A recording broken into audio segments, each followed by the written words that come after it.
Health health ரொம்ப முக்கியம் இல்லையா? ஹெல்த் போயிடுச்சு அப்படின்னா நமக்கு அடுத்தடுத்த பிரச்சனைகள் சரமாரியா வந்துகிட்டே இருக்கும்.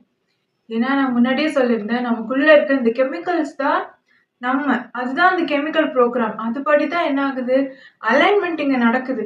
அப்போ இந்த கெமிக்கல்ஸ்ல அமிலம் மிகும்போது, தரவுகள் மிகும்போது, நோய் வரும்போது என்ன ஆகும், அதுக்கேற்றால் போல அலைன்மெண்ட் நடக்கும். அப்போ நம்ம லோ ஃப்ரீக்வன்சி வைப்ரேஷன்ல வைப்ரேட் பண்ணுவோம். ரொம்ப லோ ஃப்ரீக்வன்சி எமோஷன்ஸை வந்து எமிட் பண்ணுவோம். அப்போ பாசிட்டிவா இருக்கிறது கொஞ்சம் கஷ்டமா இருக்கும் இல்லையா? நடந்த நிகழ்வுகள், பழைய நிகழ்வுகள், கஷ்டமான நிகழ்வுகளே என்ன ஆகும், மனசுக்குள்ள ரிங்க ஆரம்பிட்டுக்கிட்டே இருக்கும் திரும்பி திரும்பி.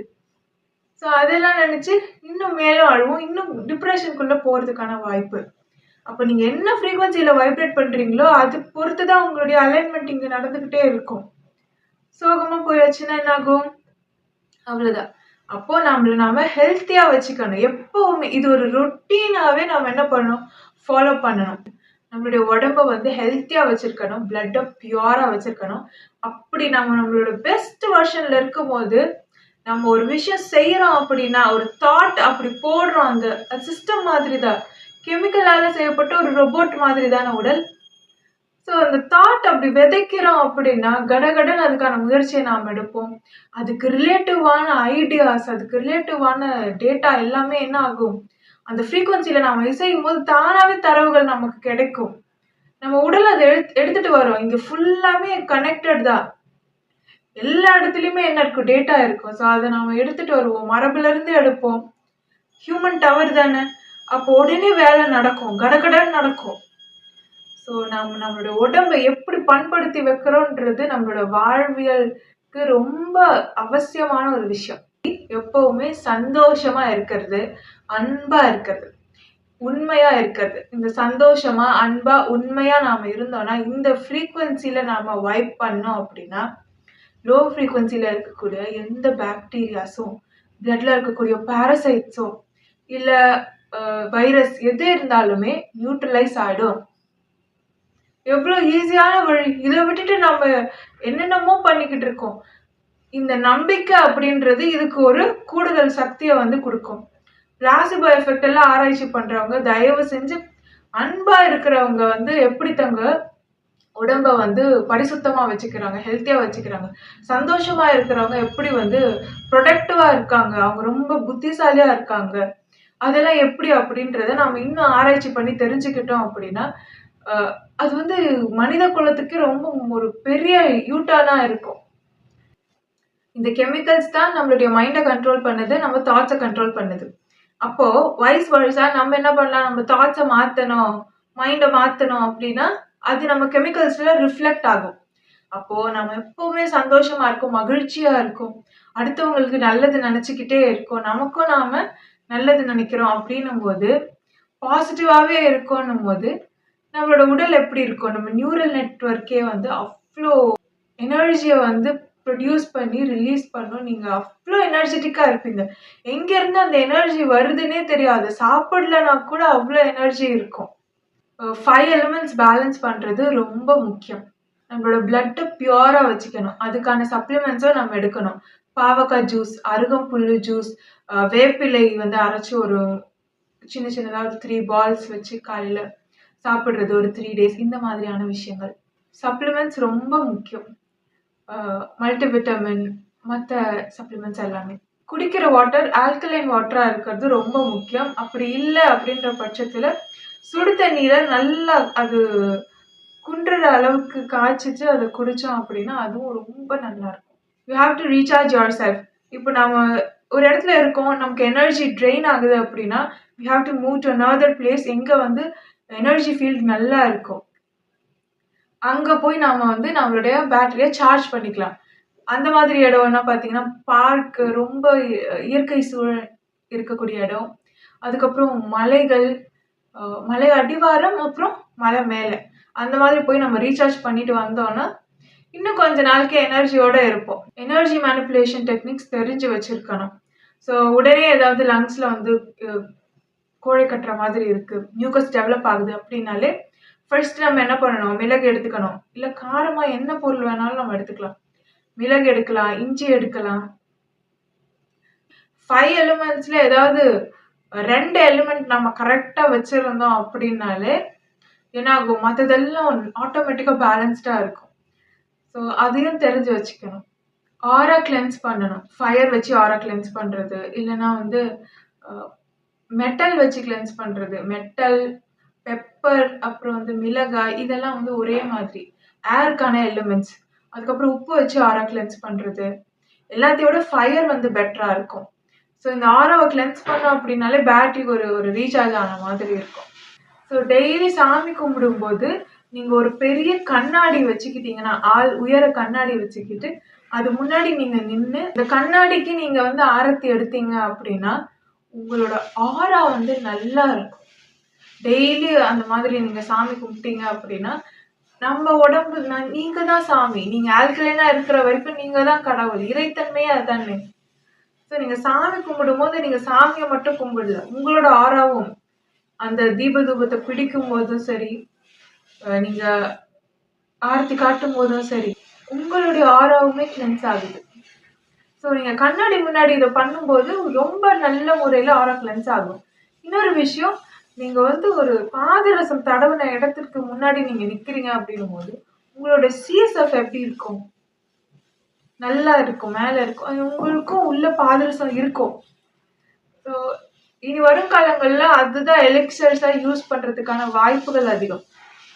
அது கரெக்டா நாம யூஸ் பண்ணோம்னு சொன்னா உடல் உள்ள வந்து இது ஒரு ரோபோட் மாதிரி இதுல இருக்கக்கூடிய ஆற்றலை அதிகப்படுத்துறதுக்கு வந்து உபயோகமா இருக்கும். நம்மளுடைய ஆக்சசபிள் ஃப்ரீக்வன்சியே வந்து அது என்ன பண்ணும், வைட் பண்ணி அது நம்மளுக்கு ஆக்சசபிளா இருக்கிற மாதிரி ஆக்குறதுக்கான வழிகள் அதிகம்.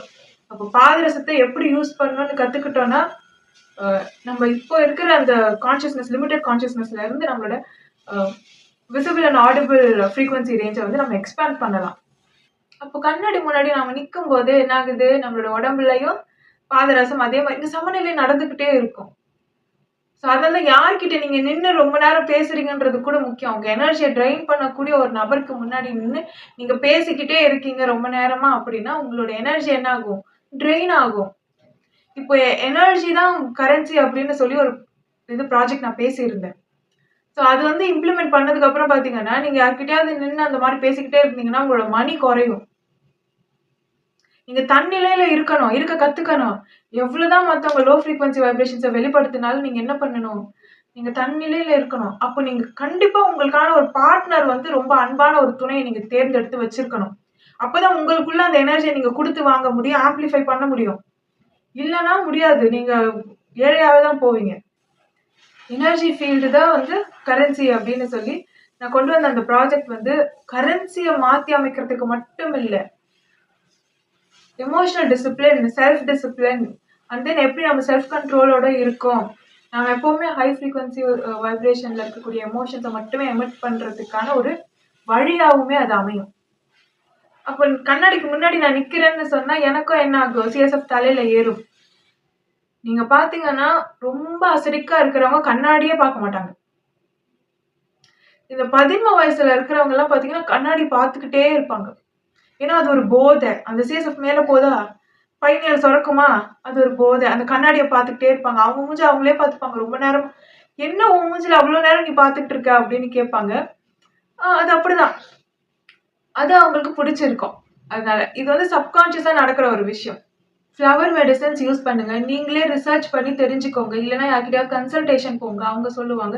ஆனா நான் எல்லாருக்குமே சொல்ற ஒரு விஷயம், நீங்க ரிசர்ச் பண்ணி தெரிஞ்சுக்கோங்க. உங்களுக்கு என்ன ப்ராப்ளம்னு உங்களுக்கு தான் தெரியும். அதே மாதிரி அது தெரிஞ்சுக்கிட்டு ஃப்ளவர் மெடிசன் யூஸ் பண்ண ஆரம்பிங்க. 5 எலிமெண்ட் தியரின்னு ஒரு வீடியோ போட்டிருப்பேன், அது கொஞ்சம் ரெஃபர் பண்ணுங்க. 5 எலிமெண்ட்ஸ் எப்படி எப்பவுமே பேலன்ஸ்டா வச்சுக்கிறதுன்னு அதில் நான் சொல்லியிருப்பேன். ஹாப்பியா இருக்கணும், லவ்வா இருக்கணும், கைண்ட்னஸை வெளிப்படுத்தணும், அதுக்கப்புறம் கிராட்டிடியூடோட இருக்கணும். இப்படி இருந்தா உங்க ரியாலிட்டியே மாறிடும். டெய்லி கிராட்டிடியூட் எழுதணும். சின்ன விஷயமா இருந்தாலும் கிராட்டிடியூட் எழுதணும். அதுக்கப்புறம் யார்கிட்டயாவது ஒரு நல்ல விஷயம் பார்த்தீங்கன்னா உடனே அதை அப்ரிஷியேட் பண்ணணும் ஜென்யூனா. அவங்களுக்கு நாம என்ன கொடுக்குறோம், ஒரு நல்ல ஒரு சந்தோஷத்தை கொடுக்குறோம் இல்லையா. இங்க ஃபீலிங்ஸ்ல தான் இந்த முழு கட்டமைப்பே வந்து கட்டமைக்கப்பட்டிருக்கு. அப்படி இருக்கும்போது அடுத்தவங்களை நீங்க எப்படி ஃபீல் பண்ண வைக்கிறீங்க அப்படின்றது தான் ரொம்ப முக்கியமான விஷயம். பணம் சேர்க்கிறதோ இல்லை வந்து சொத்து நிலப்புலன்கள் சேர்க்கிறதோ வந்து இங்க வந்து முக்கியம் கிடையாது. நம்ம எப்படி நம்ம ஆரா வந்து அடுத்தவங்களுக்கு எப்படி ஃபீல் ஆகுது, அதுதான் முக்கியம். நம்ம கிட்ட பேசும்போது ஒருத்தங்க எப்படி ஃபீல் பண்றாங்க, அதுதான் முக்கியம். அப்போ ஒருத்தங்க கிட்ட நீங்க பேசும்போது அவங்கள நீங்க எப்படி உணர வைக்கிறீங்க அப்படின்றது வந்து அதுல கவனம் செலுத்துங்க. அவங்க நீங்க ஒரு ஜென்யூனான ஒரு அப்ரிசியேஷன் அவங்களுக்கு கொடுத்துருக்கீங்கன்னா, அவங்க கடைசி வரைக்கும் அதை ஞாபகம் வச்சிருப்பாங்க. நீங்க எதை அப்ரிஷியேட் பண்றீங்களோ அதை கடைசி வரைக்கும் அவங்க என்ன பண்ணுவாங்க, ஃபாலோ பண்ணுவாங்க. அந்த விஷயத்த அவங்க ஒவ்வொரு வாட்டி பண்ணும்போது அவங்களுக்குள்ள ஒரு சிரிப்பு வரும், ஒரு புன்னகை வரும். இவங்க நம்மள பாராட்டினாங்கல்ல இந்த விஷயத்த நம்ம செய்யும்போது அப்படின்னு சொல்லி அது பெருமையா அந்த விஷயத்த செஞ்சுட்டே இருப்பாங்க. ஸோ யார்கிட்டயாவது ஒரு நல்ல குணத்தை நீங்க பாத்தீங்கன்னா, தயவு செஞ்சு பாராட்டுங்க. ஒருத்தருக்கு ஒருத்தர் இந்த ஜென்யூனா பாராட்டிக்கிறது இந்த சொசைட்டியவே நல்ல முறையில மேம்படுத்தும். எவ்ளோ கஷ்டம் வந்தாலும் சரி, அந்த குணத்த வந்து அவங்க கடைசி வரைக்கும் என்ன பண்ண மாட்டாங்க, கைவிட மாட்டாங்க, மாத்திக்க மாட்டாங்க. ஸோ பாராட்டுங்க. அது நமக்கும் நல்லது, அடுத்த ஜெனரேஷனுக்கும் நல்லது, இந்த சொசைட்டிக்கும் நல்லது. ரைஃப் ஃப்ரீக்வன்சி அது கேளுங்க. அதே மாதிரி சப்ஸ் கேளுங்க. ரைஃப் ஃப்ரீக்வன்சி எப்படி வேலை செய்யும்னு சொல்றேன். திடீர்னு மிஸ் சாக்பீஸ் எடுத்து போர்டில் எழுதுறாங்கன்னு போது க்ரீச்சின்னு சத்தம் வந்துச்சுன்னா நமக்கு என்ன ஆகும், எலும்பு மஜ்ஜை பல்லெல்லாம் கூசும். ஏன் கூசுது? ஏன்னா அதுல அந்த கால்சியம் தானே சுண்ணாம்பு. அதுல ஏற்படுற அந்த சவுண்ட் உண்டாக்கக்கூடிய அந்த ஃப்ரீக்வன்சியும் அதனோட இசையக்கூடிய ஃப்ரீக்வன்சில இருக்கக்கூடிய பொருட்கள் நம்ம உடல்ல இருக்கு அப்படின்னா அது என்ன மாதிரியான சவுண்டோ அதோட சேர்ந்து இது இசையுது. இது இசையும் போது என்ன ஆகுது, அதே மாதிரியான அந்த வைப்ரேஷன் வந்து இது உணரும் போது நமக்கு ஒரு மாதிரி கூசுது. சரிங்களா? அதே மாதிரி கதவு க்ரீச்சுன்னு பண்ணும்போதும் நமக்கு என்ன ஆகும், ஒரு மாதிரி இருக்கும். ஸோ நம்ம உள்ள இருக்கக்கூடிய நம்மளோட மொத்த யூனிவர்ஸாவே நம்ம கன்சிடர் பண்ணலாம். ஏன்னா நம்ம கிட்ட இருக்க ஸ்டெம் செல்ஸ் எல்லாம் எடுத்து நாம இன்னொரு குட்டி யூனிவர்ஸே நாம என்ன பண்ண முடியும், தயார் பண்ண முடியும். அந்த அளவுக்கு பொட்டென்ஷியல் வந்து இந்த ஒரு உடல்ல இருக்கு. அந்த அளவுக்கு ஆற்றல் இந்த ஒரு உடல்ல இருக்கு. அப்படி இருக்கும்போது இந்த மாதிரி லைஃப் ஃப்ரீக்வன்சி கம்மி சவுண்ட்ல நாம கேட்கிறோம் அப்படின்னா என்ன ஆகும்னா அது எந்த வைப்ரேஷன்ல இருக்கோ அந்த சவுண்டுக்கு ஏத்த அந்த ஃப்ரீக்வன்சில உங்களுடைய உடல்ல என்ன உடல் உறுப்பு இருக்கோ, கிளாண்ட் இருக்கோ, அது என்ன ஆகும், வைப்ரேட் ஆக ஆரம்பிக்கும். அது செக்ரேட் ஆகும். ஸோ அந்த மாதிரி ரைட் ஃப்ரீக்வன்சி வச்சு நம்ம உடம்ப பேலன்ஸ்டா வச்சுக்கலாம், கியூர் பண்ணலாம். ஒவ்வொரு நாள் ஒவ்வொரு ரைட் ஃப்ரீக்வன்சி கூட நாம கேட்கலாம். பட் அது கரெக்டா நீங்க ப்ராசஸ் பண்ணீங்கன்னா ஓகேவா இருக்கும். இல்ல தப்பா மாறி மாறி கேட்டுட்டு இருக்கீங்கன்னா தலைவலி வரதுக்கான சான்சஸ் அதிகம். சப்ஸ் நம்ம என்ன நினைக்கிறோமோ அதுதான் நம்ம கெமிக்கல்ஸ்ல பிரதிபலிக்கும். கெமிக்கல்ஸ் தான் நம்ம தாட்ஸ்ல பிரதிபலிக்கும் இல்லையா?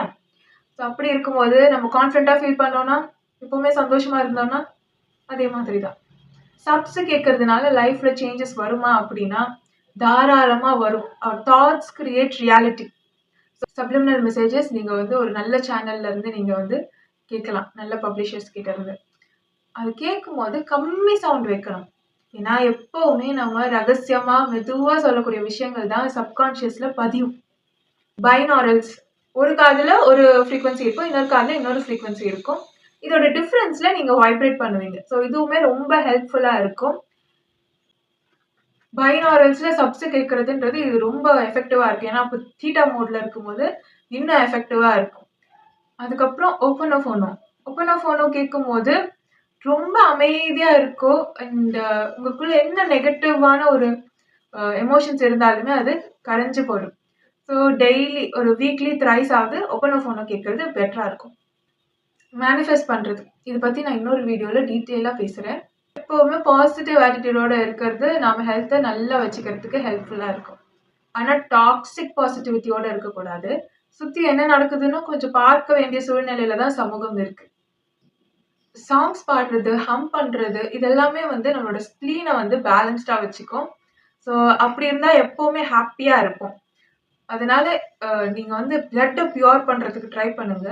நீங்க பிளட் பியூரா வச்சிருக்கீங்கனால உங்களுக்கே டிஃப்ரென்ஸ் தெரியும். நீங்க தானா சாங்ஸ் பாட ஆரம்பிப்பீங்க. ஏதாவது ஒரு சினிமா சாங்ஸ் நீங்களாவே ஹம் பண்ண ஆரம்பிப்பீங்க. ஸோ அந்த மாதிரி இருக்கீங்கன்னா கிட்டத்தட்ட நீங்க பெஸ்ட் வெர்ஷன்ல இருக்கீங்கன்னு அர்த்தம். ஸோ ஒருவேளை நீங்க லோவா ஃபீல் பண்ணீங்கனாலும் டோன்ட் வரி. நீங்க அப்போ சாங்ஸ் பாட ஆரம்பிக்கலாம். உங்களோட நியூரல் நெட்வொர்க் என்ன பண்ணும், அதை பேலன்ஸ் பண்ணிக்கும், அதுக்கு அடாப்ட் ஆகும். அதுக்கப்புறம் உங்களோட ஸ்ப்ளீனும் வந்து ஆக்டிவேட் ஆகும். கொஞ்சம் மகிழ்ச்சியா பழைய மாதிரி எனர்ஜெட்டிக்கா உங்களால வர முடியும். ஸோ சந்தோஷமா இருந்தா நம்ம என்ன பண்றோம், சாங்ஸ் பாடுறோம். அப்போ சந்தோஷமா இல்லைன்னா நம்ம என்ன பண்ணணும், ஒரு சாங்ஸ் ஏதாவது ஒரு சாங் நமக்கு பிடிச்ச சாங், சந்தோஷமான சாங் பாடுறது, ஹம் பண்றது இதை பண்ணோம்னா திருப்பி சந்தோஷமா நம்மளுடைய நியூரல் நெட்வொர்க் வந்து ரெஃப்ரெஷ் ஆகும். ஹை ஃப்ரீக்வன்சி எமோஷன்ஸை மட்டுமே வெளிப்படுத்தணும். எப்பவுமே நாம லோவா போயிடக்கூடாது. எமோஷனல் டிசிப்ளின் ரொம்ப முக்கியம். நம்மளோட தாட்ஸை நாம என்ன பண்ணணும், கண்காணிச்சுட்டே இருக்கணும், ஃபாலோ பண்ணிட்டே இருக்கணும். அது வந்து கரெக்டா நாம டிசிப்ளின்டா வச்சுக்கணும். நெகட்டிவ் பீப்புள், இந்த எனர்ஜி ட்ரெயின் பண்றவங்க, இவங்க கிட்ட இருந்து கொஞ்சம் தள்ளி இருக்கிறது பெட்டரா இருக்கும். ஸ்பினாச் சாப்பிடணும், கிரீன் வெஜிடபிள்ஸ் எல்லாமே எடுத்துக்கணும். எவ்வளோக்கு எவ்வளோ நம்ம அதை எடுத்துக்கிறோம், அதுவும் வெஜிடபிள்ஸ் வந்து கொஞ்சம் ரா ஃபார்மேட்டில் அந்த மாதிரிலாம் எடுத்துக்கிட்டோம் அப்படின்னா நம்ம வந்து ரொம்ப ஹாப்பியாக ஃபீல் பண்ணுவோம். அப்படியே லங்ஸே லைட்டாக இருக்கும், உடம்பே லைட்டாக இருக்கும். ஸோ இதை ட்ரை பண்ணுங்கள். வாக்கிங் போகிறது, எக்ஸசைஸ் பண்ணுறது, அதுக்கப்புறம் டான்ஸ் பண்ணுறது, இதெல்லாமே நம்மளுடைய நியூரல் நெட்வொர்க்கை வந்து ரெஃப்ரெஷ் பண்ணிக்கிட்டே இருக்கும். நம்ம எப்பவுமே நல்லதே பேசணும், நல்லதே கன்சியூம் பண்ணணும், பார்க்கணும், நல்லதே கேட்கணும். எழுத்து வன்மையை வந்து விட்டுடவே கூடாது. எவ்வளோ வயசானாலும் எழுதிக்கிட்டே இருக்கணும். எப்போ நம்மளோட எழுத்து வன்மை குறையுதோ அப்போ வந்து நம்மளோட புரிதல்லையுமே என்ன ஆகும், ஒரு மந்த நிலை வரும். ஸோ வந்து எழுத்து வன்மை இருக்கிற வரைக்கும் நமக்கு எப்படி இருக்கும், நம்ம வந்து பெஸ்ட் வெர்ஷன்ல இருப்போம். ஏதாவது எழுதணும், அட்லீஸ்ட் டைரி எழுதலாம், உங்களுக்கு பிடித்தமானவர்களுக்கு லவ் லெட்டர் எழுதலாம். இது பிரெயினோட இன்னொரு பகுதியை வந்து நாம எப்பவுமே ஆக்டிவா வச்சுக்கிறதுக்கான வழியா அது அமையும். ஸோ எழுதிக்கிட்டே இருக்கணும். நம்மளுடைய பார்ட்னர், ஸ்பௌஸை வந்து லவ் பண்ணணும். எந்த அளவுக்கு நம்ம அவங்கள ஆழமா லவ் பண்றோமோ அந்த அளவுக்கு நாம ரொம்ப ஹெல்த்தியா இருக்க முடியும். அதே மாதிரி 2 பேருமே சரிசமமான அன்பை வெளிப்படுத்திக்கிறோம் அப்படின்னா நம்மளோட எனர்ஜி, ஆரா, இந்த எலக்ட்ரோமேக்னெட்டிக் ஃபீல்டே வந்து ஆம்பிளிஃபை ஆகும். அதுக்கப்புறம் சின்ன சின்ன கிஃப்ட்ஸ் கொடுக்கறது, யாருக்காவது ப்ரெசென்ட் கொடுக்கறது, சின்ன சின்ன கிஃப்ட்ஸ் கொடுக்கறது, இந்த மாதிரியான விஷயங்கள் நாம செய்யும் போது நம்மளோட நியூரல் நெட்வொர்க்ல ஒரு நல்ல ஒரு மாற்றம் இருக்கும். நாம வந்து ப்ரொவைட் பண்றோம் அப்படின்றதுனாலையும் இன்னொரு வகையில நாம வந்து அடுத்தவங்களுடைய எமோஷன்ஸுக்கு மதிப்பு கொடுக்க ஆரம்பிப்போம். அவங்க அதுக்கு வந்து எப்படி ரியாக்ட் பண்றாங்க, அவங்களுக்கு அது பிடிச்சிருக்கா இல்லையா, ரொம்ப சின்ன கிஃப்டா இருக்கலாம். அது வந்து நம்ம பழக்கப்படுத்திக்கிறது நம்ம உடம்புக்கு ரொம்ப நல்லது, நம்ம மனதிற்கு ரொம்ப நல்லது. அதனால நம்மளுடைய ஆராக்கும் எனர்ஜி ஃபீல்டுக்குமே ரொம்ப ஆக்கப்பூர்வமா இருக்கும். எப்பவுமே நம்ம அடுத்தவங்களுக்கு சர்ப்ரைஸ் கொடுக்குறோம் அப்படின்னாலே, அந்த பழக்கத்தை நாம வச்சுக்கிட்டோம் அப்படின்னாலே அது அவ்வளோ ஒரு நல்ல ஒரு மாற்றத்தை வந்து நம்ம உடல்ல வந்து எமோஷனலா ஏற்படுத்தும், பிசிக்கலாவும் ஏற்படுத்தும், எனர்ஜி ஃபீல்ட்லையும் ஏற்படுத்தும். நெகட்டிவ் தாட்ஸே வரக்கூடாது, ஜீரோவா இருக்கணும். ஆனா அனலைஸ் பண்ணணும். ஜட்ஜ்மெண்டலா இல்லாம அப்சர்வ் பண்ண கத்துக்கணும். இதெல்லாம் ப்ராக்டிஸ் பண்ண பண்ண தானா வரும். இல்லைன்னா கெமிக்கலி பேலன்ஸ் பண்ணிட்டீங்கன்னா எதுவுமே வேண்டாம், நீங்க அப்படியே இயல்பா அது தானா வர ஆரம்பிக்கும். பெட்ஸ், அட்லீஸ்ட் ஒரு பெட்டாவது வச்சிருக்கணும். இல்ல பெட்டுக்கு அலோடு இல்லைன்னா நீங்க வந்து ஸ்ட்ரே டாக்ஸ், ஸ்ட்ரே கேட் அதெல்லாம் கூட பராமரிக்கலாம். ஆனா ஒரு பெட்டு வச்சு அது வந்து நம்ம கொஞ்சம் அதுக்கு ப்ரொவைட் பண்றோம் அப்படின்னாலே நம்மளோட எமோஷனல் இன்டெலிஜென்ஸ் அதிகமாகும். நம்ம எம்பாத்தா இருப்போம், நமக்கு ஆக்சிடோசன் சுரக்கும். நான் சொல்லியிருந்தேன், எவால்வ் ஆகுறதுன்றது வந்து சர்வைவல் மோட்ல ஆகுறது கிடையாது. நம்ம சர்வைவ் பண்றோம் தான், அவ்வளோ கஷ்டப்பட்டு வெளியில வரோம் தான். அப்பவும் நாம எவ்வளோ அளவுக்கு அன்பா இருக்கும், ஆக்சிடோசன் எவ்வளோ சுரக்குது அப்படின்றது தான் முக்கியம். அப்படி பார்த்தா சர்வைவல்ல சிங்கமும் புலியும் தான் நல்லா எவால்வ் ஆகி இருக்கணும். ஆனா குரங்குகள் என்ன ஆகுது, மனிதனோட ஒத்து போகக்கூடிய வகையில இருக்கு. அப்போ பாருங்க, குரங்குகள் எப்படி வாழுது, கூட்டம் கூட்டமா வாழுது. சிங்கம் எப்படி வாழுது, அதே மாதிரி கூட்டமா தான் வாழுது. ஆனா ஒண்ணுத்த இன்னொன்னு என்ன பண்ணும், வீழ்த்திடும். துரோகம் அதிகமா இருக்கும். யாரையுமே பிளேம் பண்ணக்கூடாது. எப்பவுமே பிளேம் பண்ற பழக்கத்தை வச்சுக்கவே கூடாது. விக்டிமா இருந்து பழகவே கூடாது. விக்டிமா இருந்து பழகிட்டீங்கன்னா நியூரல் நெட்வொர்க் கெட்டுச்சு, அவ்வளவுதான், மாத்தவே முடியாது. மொராலிட்டி ஃபாலோ பண்ணணும். என்ன வயசா இருந்தாலும் மொராலிட்டியை ஃபாலோ பண்ண ஆரம்பிக்கணும்.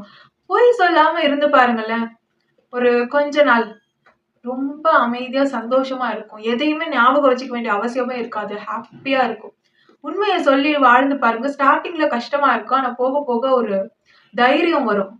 அது கொடுக்குற அந்த நிம்மதி வந்து வேற எதுவுமே கொடுக்காது. பொய் சொன்னீங்கன்னா நிம்மதியே போயிடும். அப்புறம் இந்த கூனி குறுகி நாம பண்ணக்கூடிய விஷயங்கள், சிறுமையான விஷயங்களை கைவிடுறது உங்களுடைய பஞ்சேந்திரியத்துக்கு ரொம்ப பலம் சேர்க்கும். ஏன்னா நீங்க அந்த மாதிரி தவறான விஷயங்கள்ல ஈடுபடும் போது ஒவ்வொரு ஆர்கனும் அதுக்கு ரெஸ்பெக்டிவான டேட்டாவை வந்து வச்சிருக்கக்கூடிய அந்த ஆர்கன்ஸ் இருக்குல்ல, அது வந்து பாதிப்படையும்.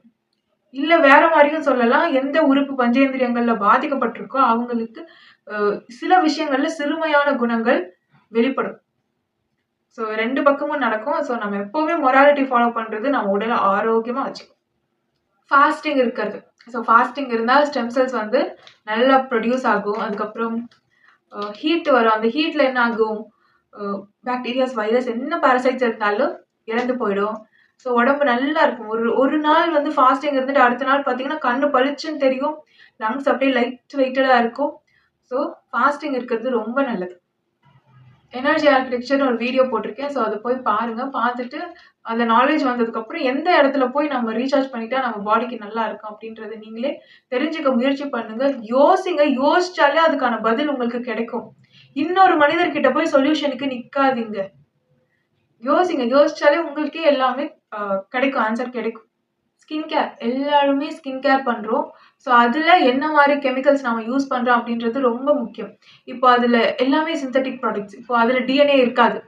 ஸோ அந்த ப்ராடக்ட்ஸை நம்ம யூஸ் பண்ணும்போது இந்த கெமிக்கல் தோல்ல மிதமிஞ்சது அப்படின்றத தான் உங்க உடம்பு ரீட் பண்ணும். அப்போ இந்த கெமிக்கல் தோல்ல மிதமிஞ்சதுன்னா அப்போ அதுக்கு ஈக்குவலா அதுக்கு ஒரு நோய் அப்படின்னு தான் அது பார்க்கும்.